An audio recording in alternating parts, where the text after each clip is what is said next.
It's the Monday edition of Real Talk with Keith Smith. Thank you kindly for joining us. My name is Jerry Miller. A pleasure to connect with you guys through the I Love CVille Network on a show today presented by Yes Realty Partners. Find them online, yesrealtypartners.com. Keith and Yonna Smith, their namesake, a business that's helping folks attain homes that are making dreams come true. That's right. That's what you guys do. He helps folks buy and sell houses. I do. Mrs. Smith may think otherwise. And sometimes. he rides bicycles. And I ride bikes for good causes. Did a 66 mile, it's 104 kilometer, I think 105 kilometer. That's legit. Race yesterday. Hold on a second. I didn't shut off my hearing aids. Forgot to do that. I just did it. 66 miles on a bicycle. Yep. And How long is that? 66 miles. Well, I know. I mean, time-wise. Time-wise. So I PR'd it. So I did my personal record of. So in bike riding, it's a little bit different than running. In bike riding, you kind of shoot for miles per hour. Mm-hmm. When you run, it's like minutes per mile. Okay. It's a little bit of a different goal. I did 14.6 miles per hour. That's legit. I was shooting for 15. The last 100 I did in November was 13. So I picked up a mile and a half per hour, which is pretty good gain. I'm very excited about it. Like a fine wine, the man is improving. I'm improving. With age. I'm getting better. Believe it or not. Evidently, after you do a 66-mile bike ride, you have the confidence in your attire to go a little Miami Vice, if you may. He goes with the sports blazer and just the tight muscle shirt underneath. It's not a muscle. Is this Don Johnson over here? No. So are you driving a white Lamborghini? No, Is that Albert Clifford, AC Slater? No. So Zach Morris, is that you? I raised. Jason Priestley? I raised Dylan McKay. Steve Sanders. I'm giving you props. Thank you. I'm comparing you to Hollywood heartthrobs. I'm literally still sweating from yesterday. I don't think I've ever seen you wear a muscle shirt under a blazer before. Well, it's because I raised $1,000 and they give you this T-shirt that says a champion, and you get a little medal when you raise $1,000. Is that the participation trophy? Or is that No, everybody who crosses the line, but you've got to ride 6. Okay, you're saying that's the participation trophy. You've got to cross up. This isn't though. This is if you raise $1,000, you get a T-shirt. The participation trophy at a race is very different than the participation trophy at a little league baseball type of situation. If you're doing a race, you cross the finish line, you should get something. You overcame a goal. You did something that was physically difficult, and the battle is with yourself personally. The participation trophies for Little League baseball teams that come in last place. I despise that. Neil Williamson's going to jump in on this. I don't even know what those words mean. What, participation trophies? I don't even understand it. No. Last does not get trophies. So this is, I do this, look at this. I'm perspiring just thinking about the race from yesterday. I do this. I call it Zen. I do it for me to keep my head. Oh, no doubt. My head straight. Same. And if I don't exercise every day, I lose my. I'm not as likable to be around. There was the end of it. I need exercise every day. The question is, does your wife say, Jerry, go out and do something and then come back? She openly encourages me to exercise every day. She's seen it. Yeah. If you don't get it in, you're cranky. Yeah, it doesn't want to. It could be an endorphin junkie kind of thing. I think that's totally what it is. It was good, it's fun to be around a group of people that you don't know, and have a conversation. And the bike riding is very different than running. At least I found it to be. So you kind of match up with a couple of people, and you've got to learn there's hand signals and there's communication, and it's a very different thing. When you've got 6 or 7 people running 25, 30 miles an hour downhill from, right on each other's tail, you got to be able to communicate with one another, because if somebody hits their brakes too hard, there goes 6 people in the ditch. That's not good. At that speed, yeah. So it's a lot of fun. I connected up with a couple of guys, actually did a little real estate while I was on the bike. Good. Figure. Yeah. People were asking me, because you start saying, hey, so you got to talk to one another, particularly when you're going uphill. And you know why you do that, right? Why is that? Because of the breathing, right? So if you are breathing too hard and you can't speak, they need to back it down a little bit. Okay. So it's the breathing dictates the conversation helps dictates the breathing. So you start doing this. Hey, what do you do? What do you do? What do you do? What do you do? And I love what I do, but I was there. Talk about it. I was there for a race, and then about the first 15 miles, everybody starts kind of packing into these little packs. And then for about 50 miles after that, it was nonstop questions about real estate. Literally for 50 miles over, which is cool. Yeah. Nobody. That right there is a microcosm of the difference of real estate and the tangible and palpable impact It's a real we know thing. real estate has on the economy locally. It's Look, a real he has thing. a conversation about real estate during a bike race. And compare it and contrast it versus the defense sector, which we've been talking about for a couple weeks. Well, generally, in fairness, Defense sector, $1.2 billion Yeah, economic impact, but no one effing knows about it. But because you can't talk about it. That's exactly right. The That's dudes on the bikes couldn't talk about it. They're gonna talk. Where Yeah. Keith can be an evangelist for the industry, But there and were talk about it. But there was people in the tech industry that there was all different. There was a doctor. There was, By the way, I was the old What's dude. up, Stephanie? I was the old dude. I was the 60-year-old dude, and everybody else was 40 years old. Well, between upper 30s and lower 40s, and I was the 60-year-old dude.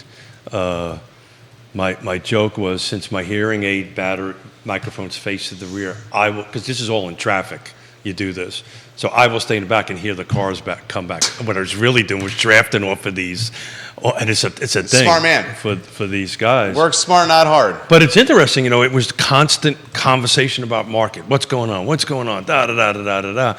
Nobody was asking the dude that's in the data business about data. Everybody was talking about the real estate. So there you go. Stephanie Wells Rhodes watching the program, the family ISC. behind Intrastate Service Company, ISC, a home's best friend, proud partner of the show, and a very impactful company behind the scenes with this community. Sure, absolutely. Stephanie, and her fantastic husband, Larry, coaches Little League, and she agrees. She says that's what's wrong with the younger generations. Suck it up, Buttercup. Not everyone gets a trophy. I literally used the phrase suck it up, Buttercup, to a Gen Zer like 2 weeks ago who was getting emotional about not being treated the right way at work. And I'm like, dude. Are you sure that's a Gen This Z is or a work. millennial thing? Because Gen Zs, I was reading some very interesting articles wrapped around real estate about Gen Zs. They are actually becoming a little bit more impactful than the millennials. The article was about the conflict between the Gen Zs and the millennials. This is more of the mindset that started becoming a reality when I think I was in middle school. Maybe like you started seeing this in the 80s, where if you participated in a youth sports league, regardless of coming in first or last place, you were getting a trophy. And that really irritates the hell out of me. And a lot of people have said this has fostered a generation of folks that have been pampered, that have been told that you're gonna get a trophy just by showing up. And that's not how life works. That's my problem with participation trophies, is let's utilize sports to figure out aspects of real life or to learn life. That's what I'm gonna do with my son. So Our sons, both our sons. So has life changed that much? Did you get a trophy for coming in last place? No. I didn't get a trophy for coming in last place. No. I got an ice cream, which was kind of like, I'll take the ice cream over trophy. I didn't get a trophy for coming in last We place. got to go to Carvel, so anybody from New York knows what Carvel is. That was like the thing. That's like a Coors Brothers kind of thing. Kerry Rock giving you some props. Hey, right Kerry, now. how you doing We there? love you, Kerry Rock. Kerry Rock. And it's since he's a fellow serviceman, I will leave names out, but I was posting before the ride that I raised $1,000 for research to help find a cure for Alzheimer's. My nana, which is my father's mother, passed away from that, and we lived that quite personally. It's a brutal. horrible disease on it. And one of my fellow jarheads, and Kerry will appreciate this, goes, "Way to go, Smith. I love a guy who plans for his future." So I was like, really? That's like, tell the guy that just before he goes. And it's a typical service, guys. You know, everybody's a little bit on the dark humor, but it was a lot of fun. Had a great time. And you know, I'm doing 100 miles in 2 weeks from now. Raise a little bit more money. That's a little bit different. I get to choose the place that I want to put my donation to on my behalf. So obviously, it's going to be to the land trust. It's a little bit different kind of a setup on it. You go. You get to pick. You get to raise money and give it to who you want. Comments coming in on Spotify. Comments coming in on iTunes. I'll get to them in moments. Stephanie, I 100% agree. She says losing is a part of life. 100%. Well, I mean, how do you? 100%. You know, how else do you it's teach interesting to wrap it into real estate, right? There it is. There it is. How do you wrap it into real estate now? My daughter and son-in-law There it is. are millennials. I think they are. Your daughter and son-in-law are young millennials. When was your daughter born? Yeah. When? Yeah. What year? Huh? That's 100% right. Yeah? You're 100% right. Okay. So they're young millennials. Okay. I think she's 29. Okay. Yeah. 94. You got the you should bring the generational chart you can put up? Yeah. Judah's going to put the generational chart based on labels on. Oh, Judah. Golly darn. You're so good, And Judah. take a look what he's got in front of him. Okay, so hold on. Millennials 81 to 96. When was Okay. your daughter born? 94, so it'd be the She's a very young millennial. young millennial. So she's virtually a Gen Z. much like I'm a young boomer. The folks in that range, they have a new label for them. They're called Zillennials.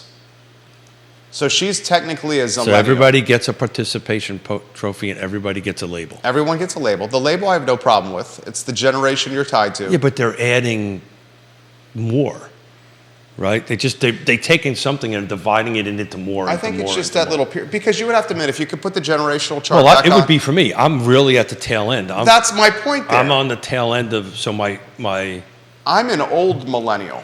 And someone who's an old millennial versus a young millennial like your daughter, that's Jerry, in you're a not 15, old. You're very young at heart. I'm just talking about technically. Got it. That 15 years But is a massive delta. But to put it into real For estate, being raised. and if there's some real estate agents that are watching or listening They are. this morning, right? When you're helping a millennial or a Gen Z do it, because Gen Zs are coming into the market pretty strong. Yeah. When you lose 13 offers or 12 offers or 2 offers or 3 offers, how are they accepting it? I will tell you, the millennials that I work with that we lose deals, they're not like crying in the corner. They're a little bit upset, of course, but they stay in the game, at least the ones we're working with. A lot of it has to do, I think, with coaching and mentoring and so forth and so on. But they're not like, pouting and taking their toys and go home, right? So they're still in it. So I'm really curious, because, how Your daughter, the micro, No, but the example you utilized was a Division I swimmer. Arguably one of the Yeah, but most competitive Smiths in the family. Is she the most competitive Smith? Of course not. Okay. That's why I said arguably. Of course not. What the hell's wrong with There's 4 of them. All right. You're you? No, there's more than that. Yeah. Well, I'm at the immediate family. Oh, yeah, there's 4 of us, yeah. Mrs. Smith would say she's the least. She's the least competitive. Huh. No. You would not buy that. Would not buy that at all. I mean, she was a Division I swimmer.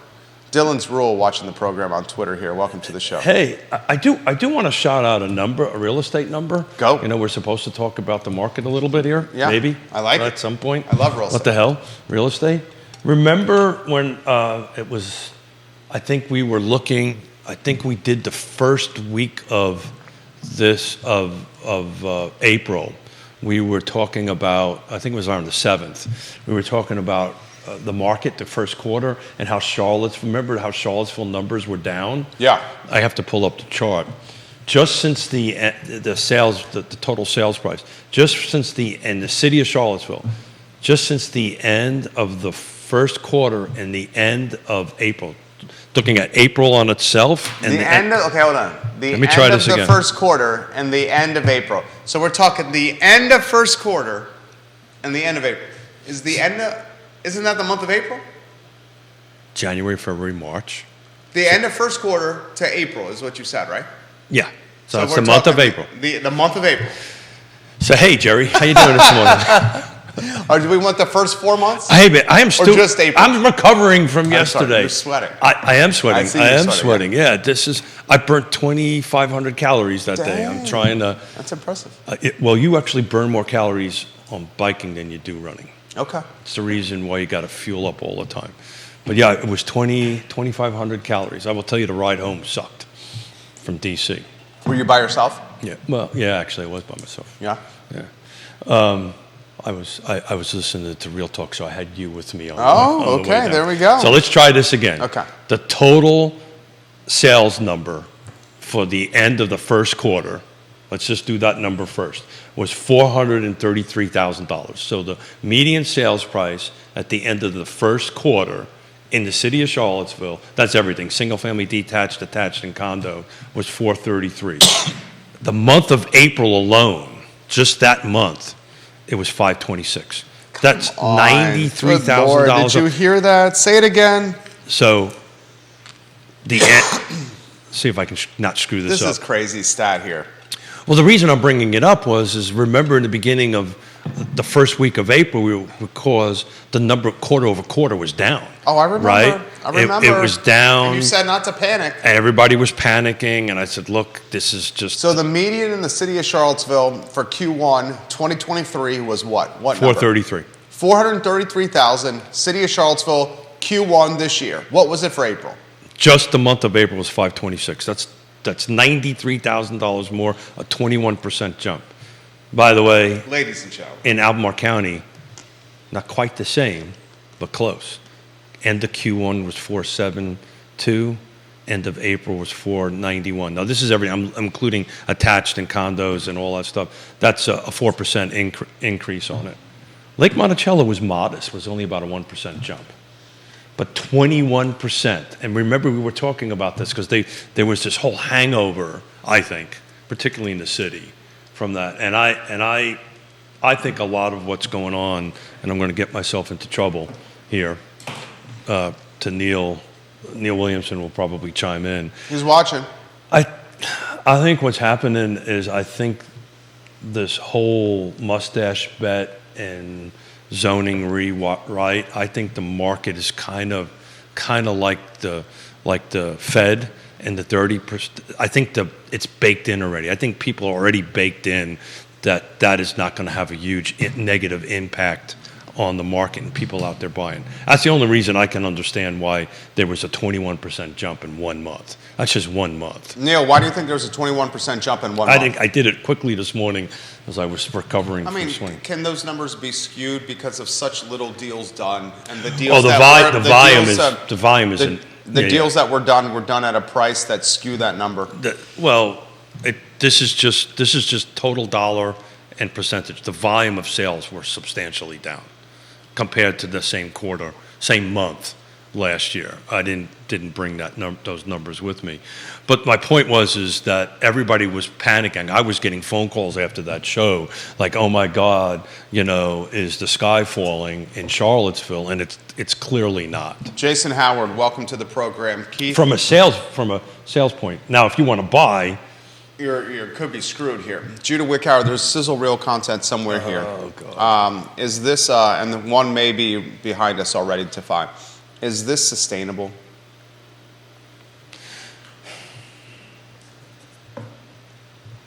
You just told us there's was it a 21% jump in value in April? Yeah. The first I think that's a huge jump. I think you'll find next month it'll slow down a little bit in volume. But these are comps. So what happened in April are comps that will be utilized to set the market moving forward. The month of April, values in the city of Charlottesville jumped 21%. And that's why on contracts we've got going on right now, we're purposely communicating. Scott Morris is doing most of them for us. When we're helping buyers, we're timing out, and we're not necessarily timing out. What we're doing is we're strategically requesting appraisals. Can I put this in layman's terms to see if I can figure this out? I'll just drink my coffee and keep on sweating over here. This is what? 2,500 calories. You're the expert. You're the genius. And I gained weight. Go figure that one out. How long have we been doing this? 450 51, I think. Is 451 shows? I think 451. 451 each show, say 90 minutes. So let's call it 451 shows. I did take some vacations in the middle of that, so. We just should use 451 because you had people fill in for you that were experts. Yeah. I'd say that's fair. Yeah, I know where you're going. When you take vacation, you get experts to fill in for you. Yep. Isn't that fair? Yeah, absolutely. Yeah, absolutely. yeah. But I know what you're doing, though. So I know. I'm just curious of like what. How much time we spend together? 451 times 90 minutes. That's 40,590 minutes. 40,590 minutes divided by 60 minutes is 676 hours. 676 hours divided by 40 hours a week is basically 17 weeks. I mean, basically, Yeah, you would have to do it by the hours. I'm basically getting a elevated degree. I'll go ahead and say it's an MBA in real estate here from Keith and his colleagues. He called it a strategic appraisal. In my eyes, this is what a strategic appraisal is in a real estate market that is an incredibly volatile market, especially a volatility northern in price, where valuations are going upward quickly. Yeah, upward quickly. So a strategic appraisal is delaying an appraisal to allow other homes to close. That's exactly right. Because if you can delay the appraisal to allow other homes to close, the homes that are the most recent closings are the ones that have the highest dollar value. And you need the appraiser to see those homes to close, to utilize that data to get the highest dollar value for the house that you're trying to buy, because you need the house to appraise. And why you need the house to appraise in the Richmond market is because you want the money, any market, because you want the money from the bank, because you don't want appraisal gap coverage, because that money might not be in the account. And if the money is in the account, you're going to have to find that money somewhere. And from a loan officer standpoint, that money better be seasoned, because that money, if it's coming from the parents to the home buyer's account, has to be in the account for an extended period of time for that money to count in the loan officer's eyes. That's the value of the strategic appraisal. And that, ladies and gentlemen, I've taught you all my A+++ for Jerry Miller. I taught you all my tricks. Look, yes, but this is not exclusive to Richmond, right? We're doing the same thing here, right? Yeah. So the market, I mean, it's a prime example. The market is moving so fast. I have to tell you, Fulvana County actually went backwards. The county itself, Lake Monticello went up, county went backwards. I didn't do the percentage and the math on it. I've been working this morning for Wednesdays and Fridays show on it. But what we just talked about, people always want to know hacks, right? Or little tricks of the trade, or what a trusted advisor does. I'll leave names out of it. There was a client of mine that didn't use Scott, frankly. It was my suggestion. They decided to use somebody else, which is fine. Turned out to be an actual bank, not a thing. And we had the same way. I was communicating with the loan officers, and I said, look, I know that there's properties around this that are closing because we had multiple offers. We were competing. We finally won. We won on it. I don't want you to pull the trigger to order it. Well, let me rephrase that. When's the latest date in order to meet closing do we have to pull the trigger to order an appraisal? And that person gave it to me. It was 2 weeks It was 2 weeks away. I said, great, let's not pull that trigger. She pulled the trigger. Appraisal was done in 3 days, which is insane. Yeah. I don't know how you do an appraisal that quickly in today's. Sounds like a desktop appraisal to me. Well, I don't know about that. And it came in horribly. Sounds like a desktop appraisal to me. And so the client finally listened to me, or took my suggestion and went out with Scott, and now we're strategically timing when we want to do the appraisal. It's brilliant. So we can go ahead, and you're 100% right, so they don't have to bring any gap cash to the table and so forth. Because that gap cash has got to be seasoned. Depends if it's a gift from outside of the couple, outside of the buyers. That's a general statement. It really does depend on the type of loan that it is. If it's like I'll say this, the gap cash, if the gap cash, and loan officers are watching this program, any LOs watching this program, if you want to chime in, please offer some perspective. It depends on the loan. The gap cash, I can say this with confidence. The gap cash if it's a gift from parents, will be a conversation with the loan officer.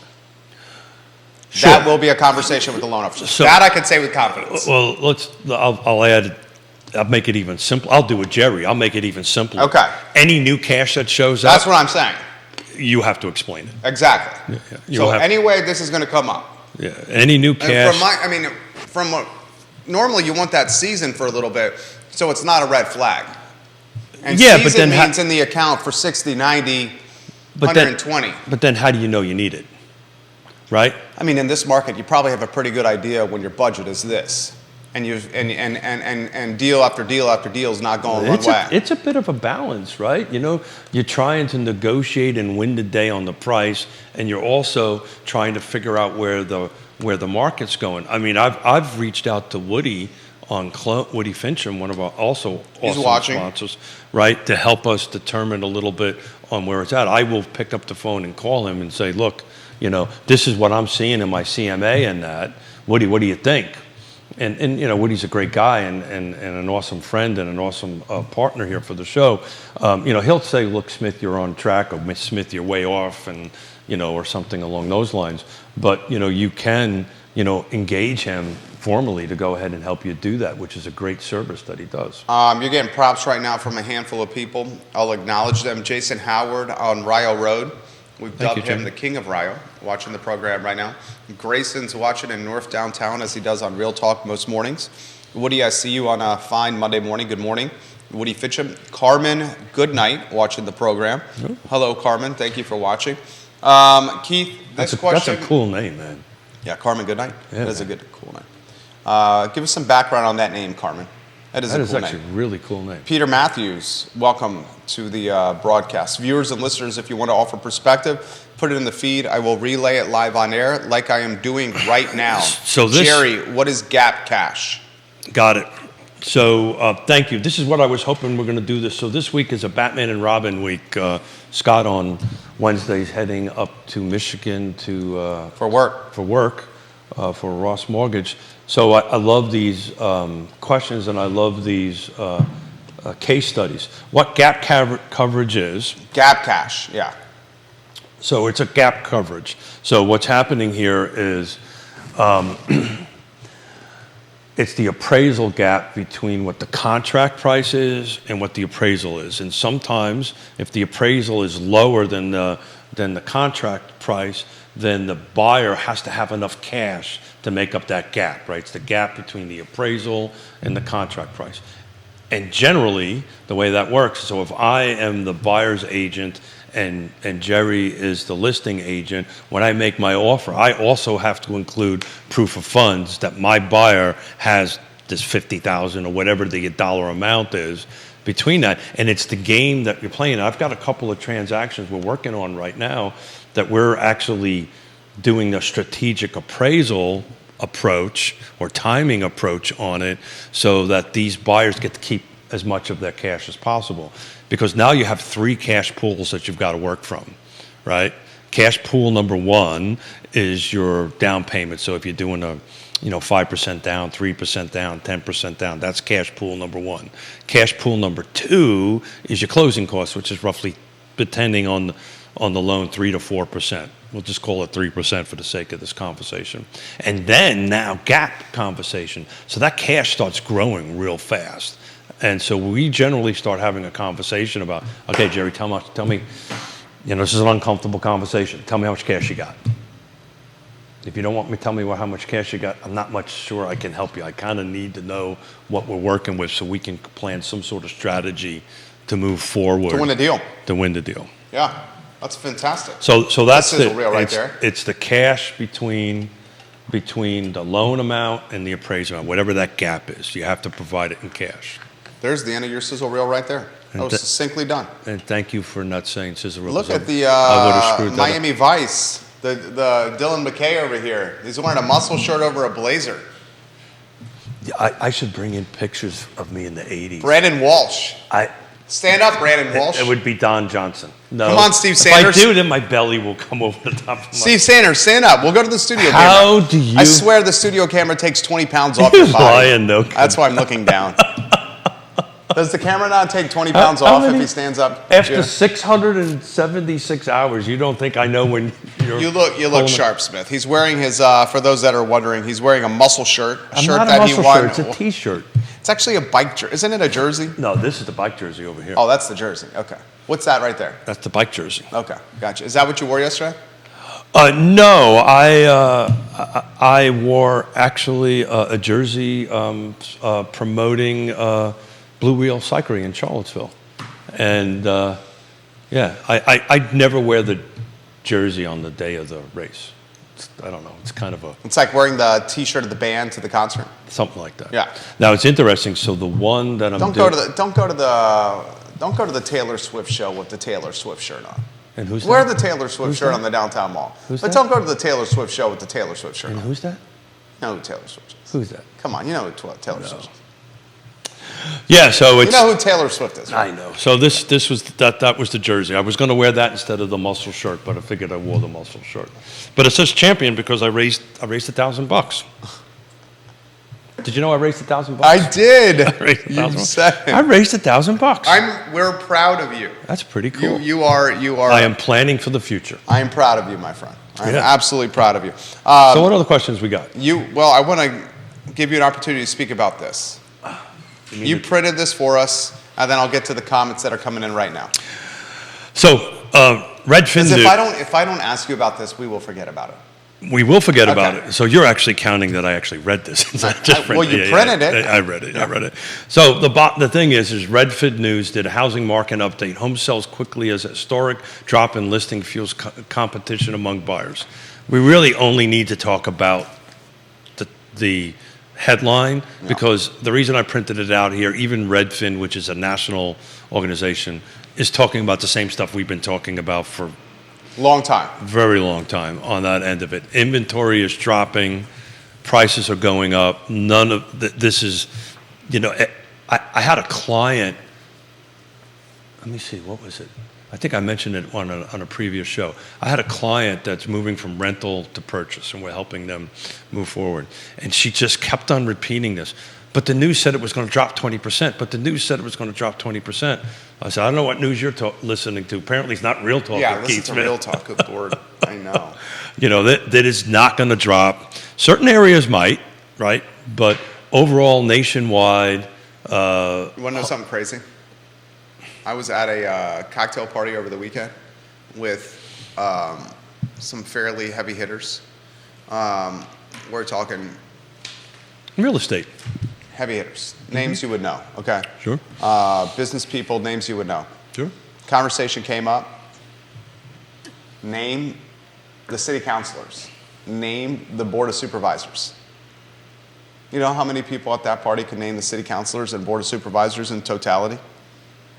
Oh, God. Now, the sample size was like maybe 13 or 14 people. Well, you know how many people? In fairness, that I was speaking with at the time. You know how many could name them all? Very few. Me. I would. Me. Yeah. One. You probably beat me on that. You could name all the supervisors. I might miss one or two. Keith, in go. there. Do it. You can No, do it on the no, spot. You could do it on the spot right now. There's 6 of them. Jerry. I know you could do this. Jerry.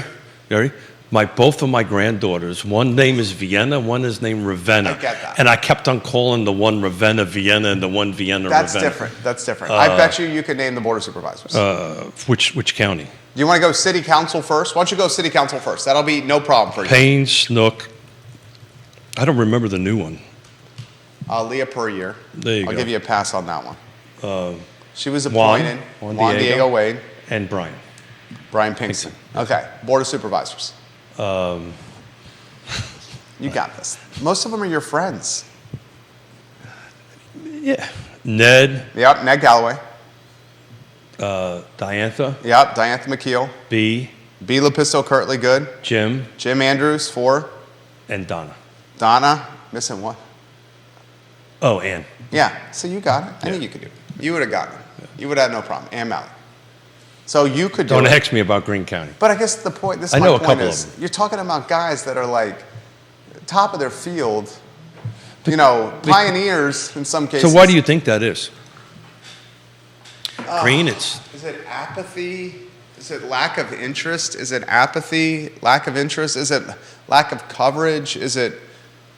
I mean, it's got to be apathy or lack of interest, I would imagine. Or it's not. Because the coverage is there. Maybe should they and want maybe one of those big fancy words mean this. It doesn't impact their lives. I mean, They don't. If they're heavy hitters, that probably doesn't impact their lives, right? If real estate tax rate goes up, it's a little bit more money to them. To my mother and father, when their cash out of their pocket is up $400. That's groceries for a month and a half. Somebody that is For your parents. Yeah. So I think it's either, and maybe this is the apathy part of it, they just don't care, Yeah, maybe that's what it is. right? Or it doesn't impact their lives, so they don't care. I was disappointed. Yeah. I was visibly disappointed. Yeah. And because you understand the importance of it, right? Right. And I also care a lot about the community, as do you. And I understand that, like, if we're not going to move forward as a community for progress of positive change, if some of, like, our heaviest of hitters are not even interested. So it was Dave Norris, I think, that said this, right? Yeah. They should care the local stuff. The local electeds, the local government is the most impactful. State and federal, directly upon people's lives, but maybe they just, it's all about, what's that fancy word? Apathy? Apathy. How about Kevin Dean offering this question? Keith speaks to the $90,000+ increase in median average in the month of April. Can he attribute that value increase to upzoning locally? That's a great Meaning question. the potential that comes with the zoning. That's a great question. Because we're getting to the home stretch. The answer is I don't know, right? Okay. And the answer is Sean Tubbs, would you attribute it to that? I've got to look into it. I think Sean might. I think it's the other way around. I think people are buying and moving into neighborhoods and just staying there, right? They're not intending to upzone it. They're not intending to do anything with their property other than that. But that's a substantial jump. I'd have to take a harder look into the numbers, and I've learned something after 676 shows. Don't go into great detail live looking at numbers on it, but yeah. So that's a great question. What do you think, Sean Tubbs? What do you think, Neil Williamson? I honestly believe, as much as I want to, and I'm a proponent of upzoning. I think this is a good thing. I think it's going to work well. I don't know if I'm necessarily a proponent. I am. I think we need. I think. I don't think. I think how they're ultimately going to get it done is probably not going to move the needle that much. This has been such a convoluted process. It's difficult, but Jerry, this convoluted. This is a difficult. I get it. Topic. But it's been convoluted and not managed properly. The communication has left a lot to be desired. We're well delayed, and that can be expected with local government. I appreciate what you're saying, and for the sake of a talk show, I'm going to contradict with you. You're going to disagree with me. I'm necessarily disagree. I'm just going to come up from a different perspective.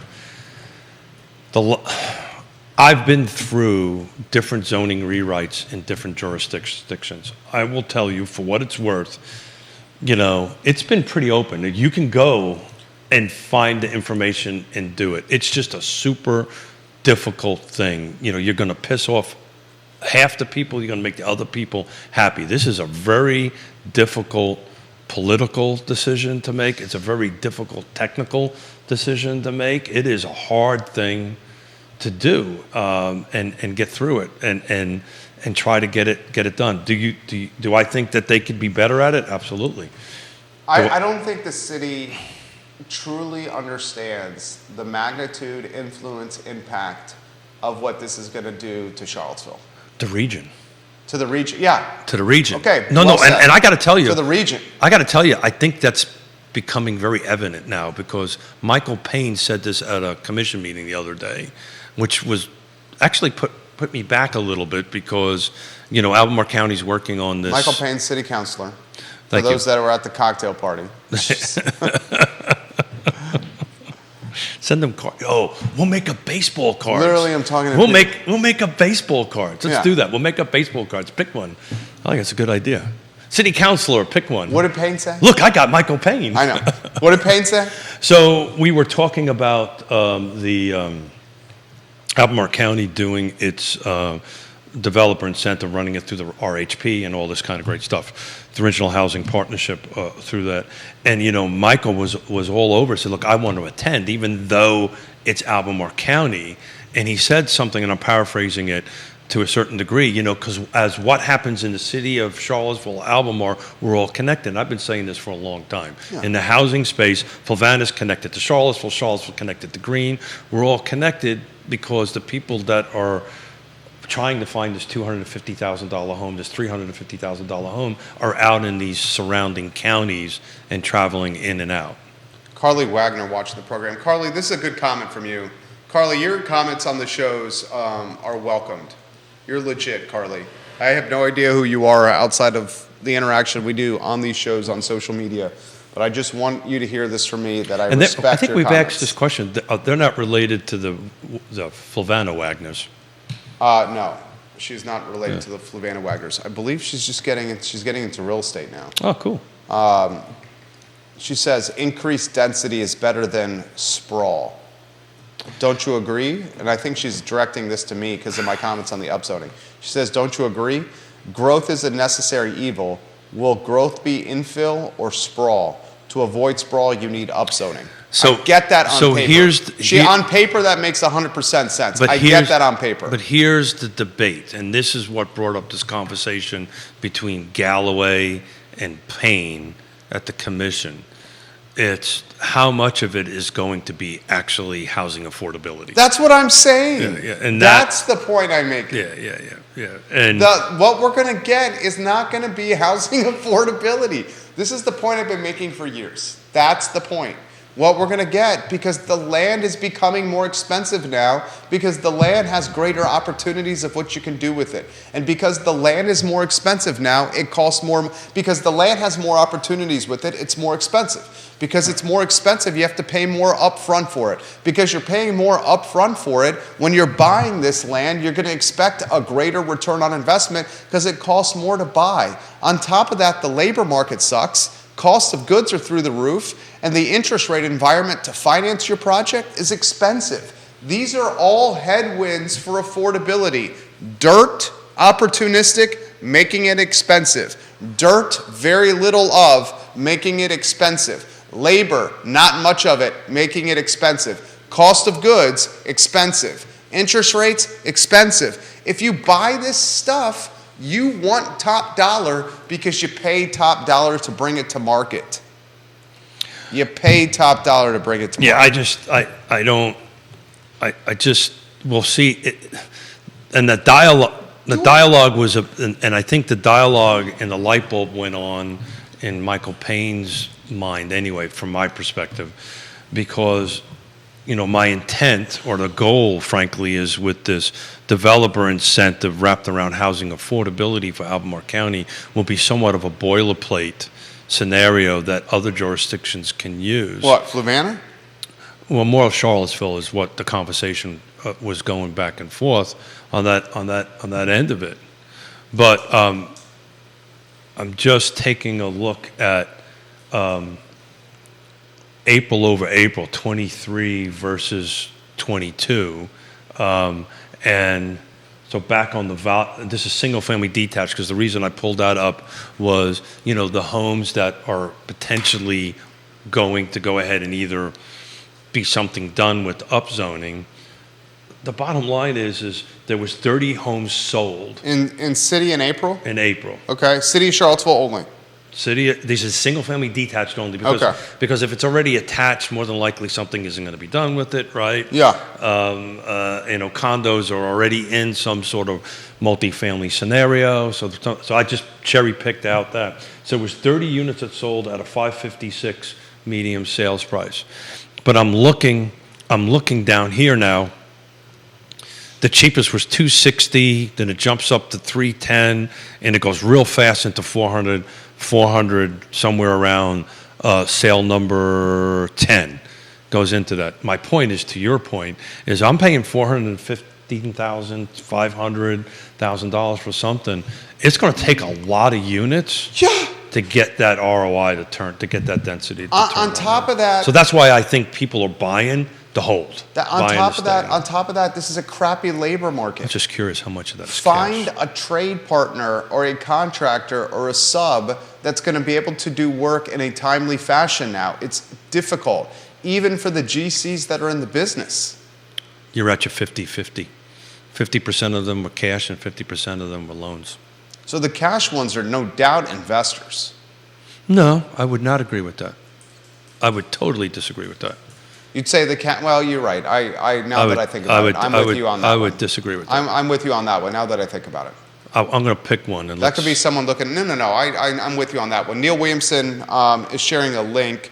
Neil and Sean Tubbs, I believe Sean's watching the program, are doing a live debate with city council candidates and That's soon, isn't it? Yeah, it's very soon. He's shared the link on the I Love CVille group. I am very much looking forward to this. We're going to do our own version of that. Fantastic. On the 16th. We'll do our own version of the 16th. As you have an opportunity to get to know the candidates, please, dear God, please Send vote. them to your friends. Please vote. Watch Sean, May 10th, 7 p.m. That is in approximately, oh, good Lord, Neil, that's Wednesday. That's Wednesday. This Wednesday at 7 p.m. from the Hillsdale Conference Center, you got Shawnee Tubbs, the Town Crier Productions president, affable, approachable, all around awesome Sean Tubbs. You got Neil Williamson, the president of the Free Enterprise Forum. They're co-hosting this debate with city council candidates. Had a nice little conversation with the mayor this morning outside the studio. This is what I find intriguing. We'll know when is the Democratic primary for Charlottesville June 10th or June 20th? I think the 20th, and I'll start talking when you're doing this because I've been talking to all the city council candidates because we're going to do our own version of a town hall here on the 16th. I think it's go ahead. And of June, so I think it's a 20-something. It's something. Neil will chime in on it for sure. June 20th, Tuesday, June 20th go. is the Democratic primary. By Tuesday night, we're going to know who's the city council. Who's on city council. That's exactly right. So we will know who's on city council in 42 days. And what's the bummer about that? What? That there's no Republicans or independents running? Contested elections matter. The Democratic primary at least is contested. It is contested, but the Democratic primary is the election. The Democratic primary in the city is the election. But it's interesting. Also, Greene County, Neil and I were texting back and forth. There are, out of 5 board of supervisors, there are 3 up. And actually 3 that are not going to run. So these are going to be 3 brand new seats of somebody that has not been an incumbent in Greene County. So we've got some really interesting election cycles going through. We've got one in Fluvanna County. Early voting going on now. Neil, you're exactly right. Early voting going on now. You can vote in person in the primary on the 20th. So even Fluvanna County has something new because Booker's not running. And so there's going to be a new seat on the Fluvanna County board. You don't want interesting? I'm looking, by the way, most of the mid 400s in the city of Charlottesville. I've just picked one right here. 221 Spruce Street was cash, fully renovated, 475. All right, I'll give you that. That's a homeowner there. That's what you think. I absolutely it is. Yeah. I'll give you this. If Michael Payne, I'll throw this to you as a hypothetical. Cute little house. Hypothetical, just a hypothetical scenario. We're not picking favorites here. Neither you nor I can vote. I live in Albemarle County, you live in Fluvanna County. Neither you nor I can vote in the council election, council primary. Hypothetical, Michael Payne is not elected in the primary. Do you understand the impact that will have on housing in Charlottesville? Michael Payne is a housing, how would you describe him? Advocate? So I want to... How do you characterize it? Isn't that his number one platform? Absolutely. I want to be... You're not picking favorites.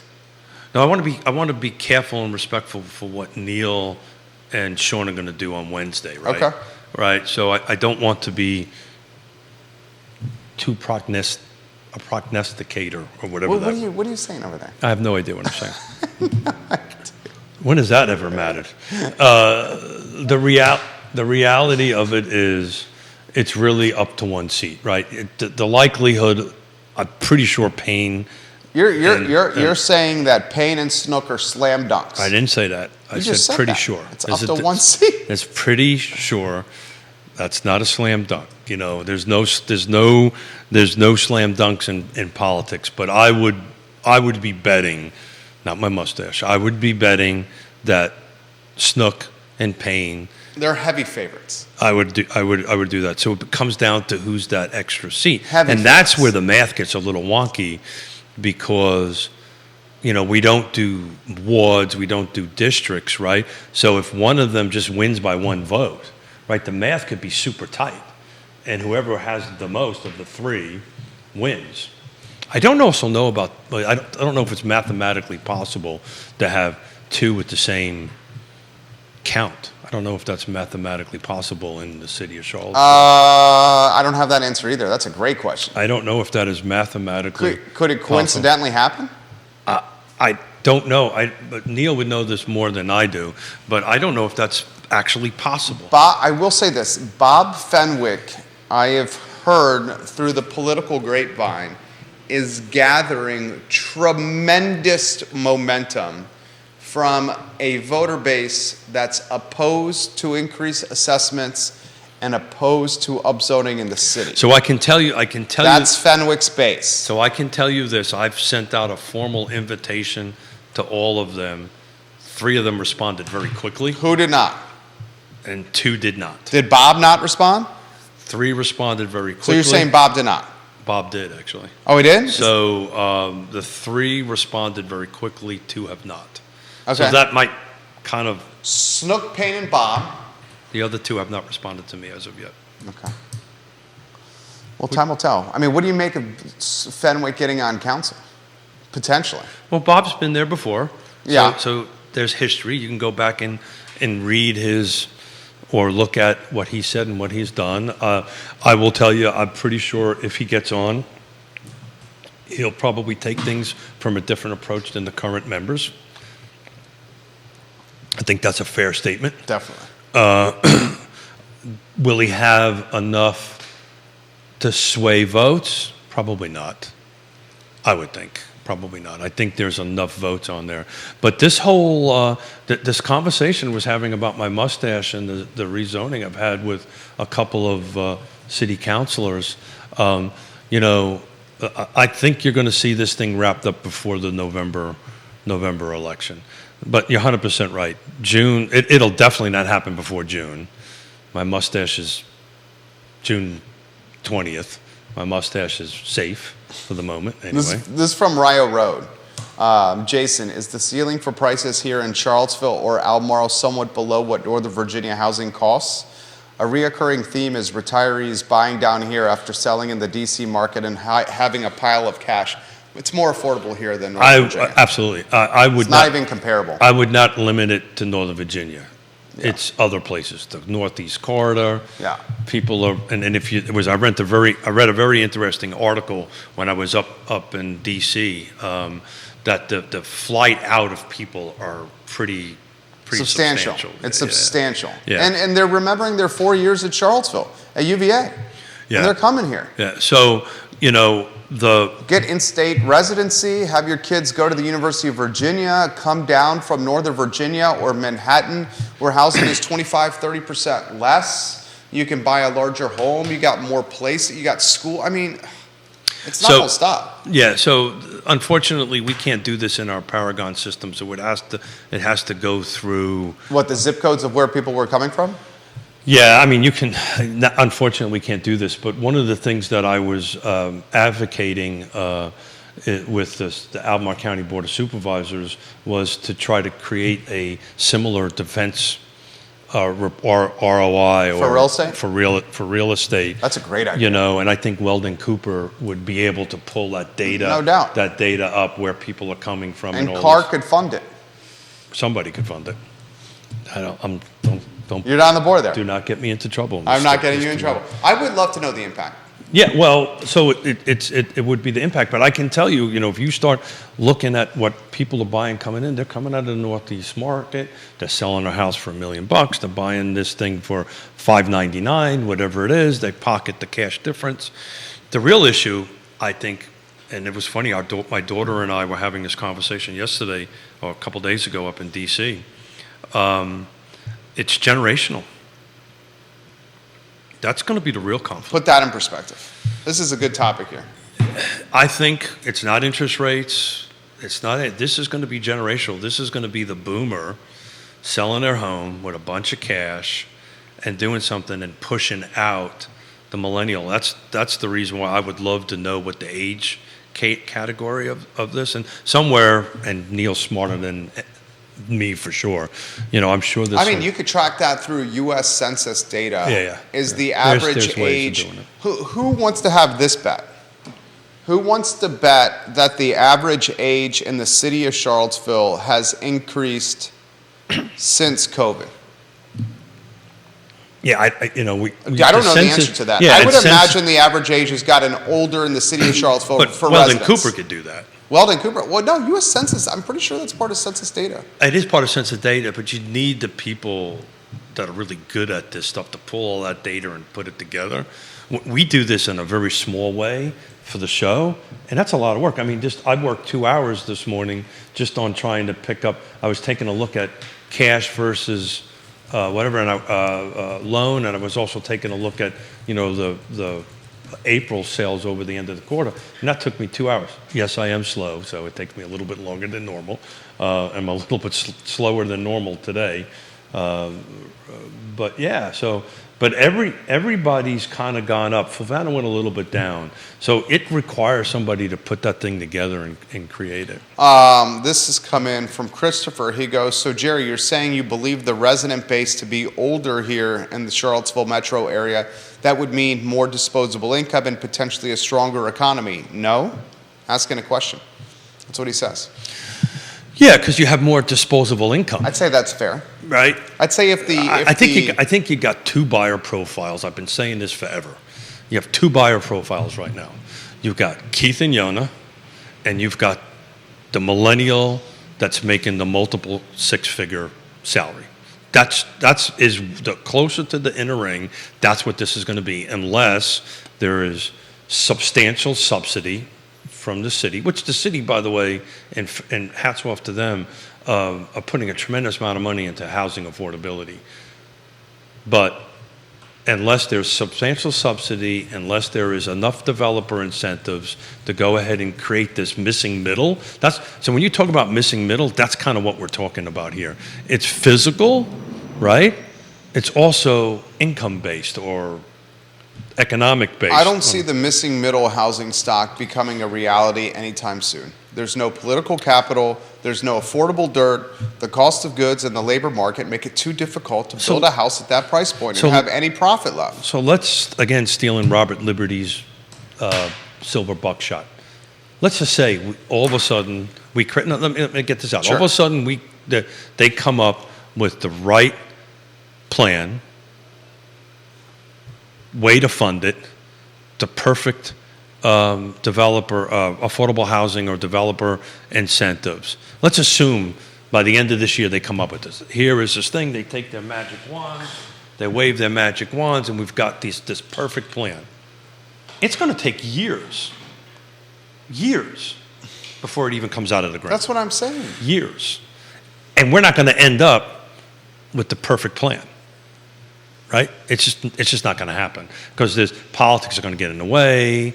There's going to be certain concessions been given. It'll be a plan. It won't be the perfect plan.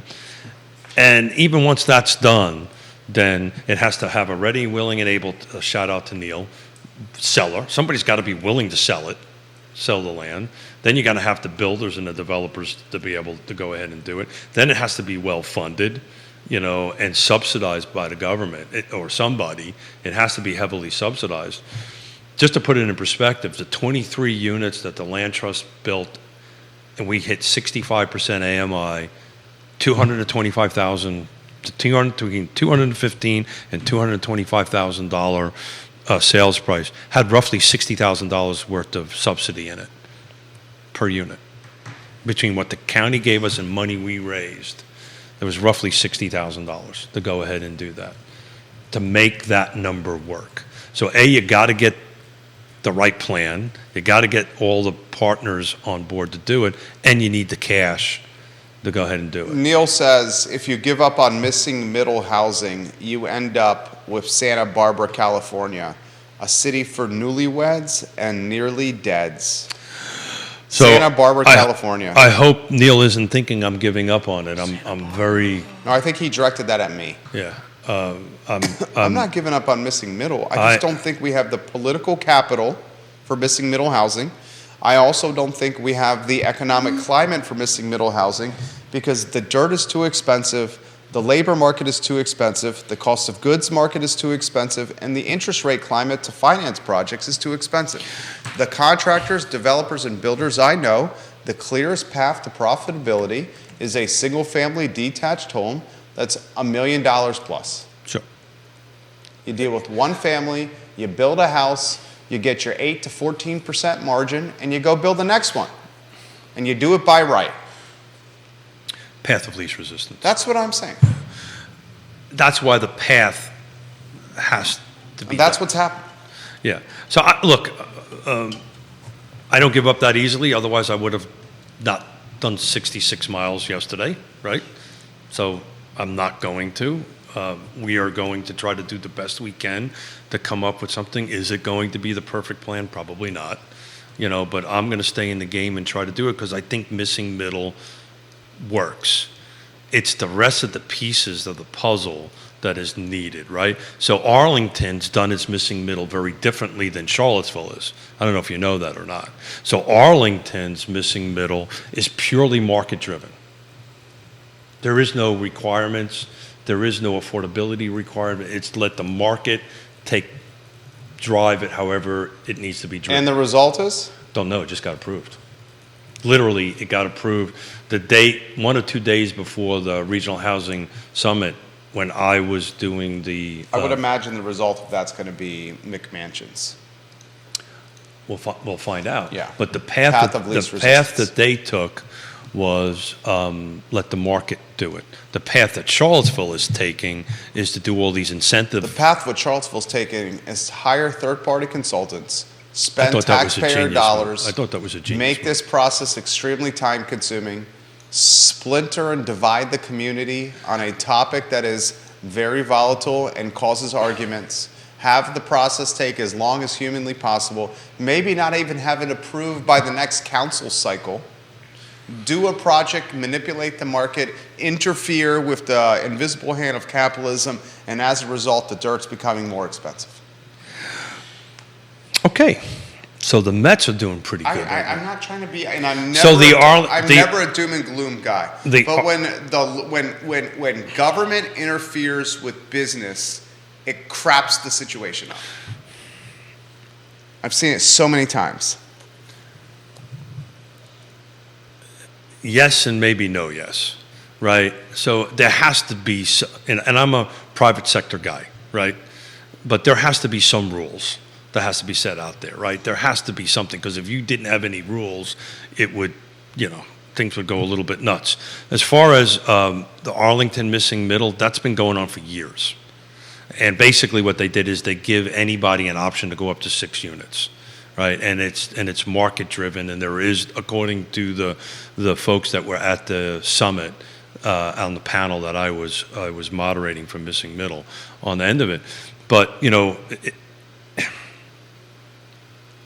so are you saying there shouldn't be no zoning? People should just do what they want to do? Yeah, that's what I think it should be. So your opinion is that there should be no land use requirements in any jurisdiction. You got a 10.2 square mile city. I'm just talking Charlottesville specifically. Charlottesville, So you're saying, you know where Charlottesville screwed this up? Charlottesville screwed this up. Okay, we could spend an entire show on this. 53% of the city of Charlottesville is zoned single family R1. Call it 53%. That means 53% of the city is a house, a standalone single-family house. Got it?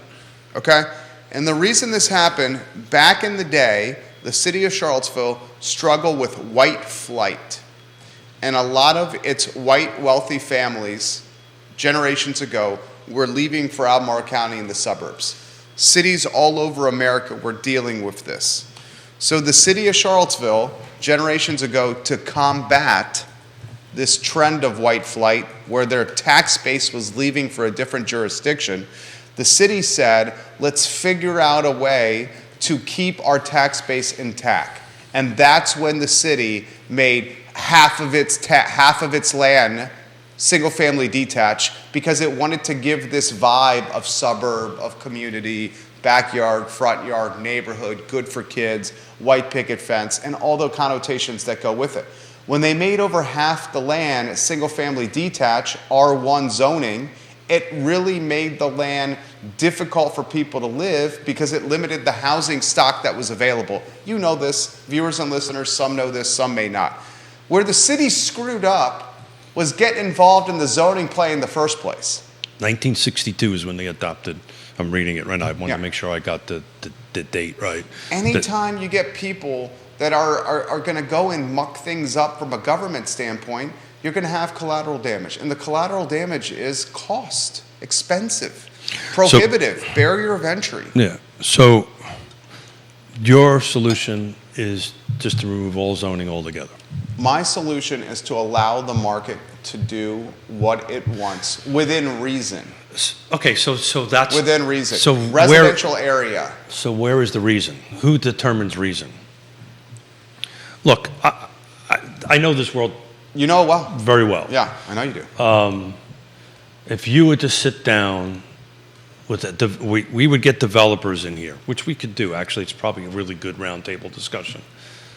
What do you think Keith or Anthony, in this case, Woodward would say, or Stanley Martin would say, or any other? There's the two that just popped off the top of my head. What do you think the number one thing that a developer says they want? I want to develop in Charlottesville. Sunshine and PHA, St. John Maython, PHA, same conversation, just on the nonprofit side. What do you think that they want? I think a developer would want a clear understanding of the playing field before them. There you go. They and want the rules want what any businessman wants. You know what I want? Yeah. I want to understand the playing field, because then I can make decisions based on what's before me. And you do not want that playing field to change. Because if the playing field changes, my business plan on the decisions I made is not usable. So we're not. This is what Keith Woodard. He walked away from $2 million on Water Street because they jerked them around. They changed the playing field. They changed the rules. They changed the rules. They changed the rules. Yeah. They changed the rules. Yeah. So what we're saying is zoning is the rules. Zoning's the rules. Okay, so we're not saying throw zoning away, because that's really not what we're talking about. What we're talking about is creating a playbook, a set of rules that applies to everybody, regardless of nonprofit, for-profit, or whatever. And the last module, which have not been released yet, and I've been saying this all along, is the most important module. That is how the city is going to enforce Module 1 and Module 2.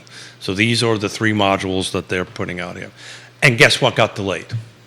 Module 3. Module 3. Yeah. It was supposed to come out. So what any developer wants is, let me open up the rule book. I consult for people around the state, around the country actually for this, is open up the book, give me the rules. They need to be clear, concise, and understandable so that a staff sergeant in the United States Marine Corps can understand it, right? Then I want them applied fairly and equally across the board. That's what I want. And then I want my elected officials to follow the playbook which they created. And then I want staff to go ahead and interpret that the way it's written and allow me to move forward in a timely fashion. That's huge asks. Yeah. The reason why we won't get all of this, because I don't think we're going to hit all of those buttons to get in here, and you will not get 50,000, 5,000. I don't even think you'll get a couple of extra thousand units. You might get a couple multifamilies. 50,000, 5,000. You're not going to get any of those. You'll get some. You'll get some. You'll get some. The thing is, at what price point? A few hundred? At what price point, right? Yeah. So Keith and Jerry just bought this house for $400,000. It's on a alleyway. I might put a second unit back in there, rent unit 1, rent unit B. They're up in not in affordable ranges, and there's your business model. And you just keep on moving from unit to unit to unit. So it'll be very small increase unless the developer, particularly housing affordability incentives are such that Keith and Jerry can go, let's go ahead and put 6 units on here, and I'm good with 3 of them or 2 of them or 50% of them or whatever, that would be 3, on them to be affordable, to meet that criteria. But what's the incentives? Do I get connection fees for free? Do I have a tax incentive part for a while? These are very simple bullet point items that really hasn't floated up to the top yet. There you go. What time is it? 11:30. Ooh. I know. Flies. I just literally look for the same time here. I love talking about this stuff with you, dude. Sure. Well, I just want to clear up. You're not in favor of throwing the rule book out and anybody doing anything. You said it was better. They need to have consistency with the rules. I've been doing this for 30. And the rules need to be not tight enough where it like limits them doing something. So the rules have to be clear, concise, and easily interpreted. Yeah. Right? And then this way, elected officials don't interpret it a different way, and staff, more importantly, have a conversation with some elected officials. Ned will be very open about this when we bring him on here. Yeah. One of his primary frustration is, and by the way, I'm having it with other elected officials about this developer incentive thing on it, is staff gets in the way sometimes. Why, I couldn't tell you. But they get in the way, and it frustrates the elected official because they think they can come in here and actually do something and make some decisions, and all of a sudden they get pushback on it. But if the rules are clear, concise, Staff Sergeant United States Marine Corps, simple to understand, and enforced equally across the board, you will get what everybody wants. Keith Smith, high note. If they don't, you won't. Also, they need to listen to you. Yeah, well, the coffee kicked in. That was nice. The ibuprofen also kicked in too. 66 miles yesterday, educating the community today. Real talk.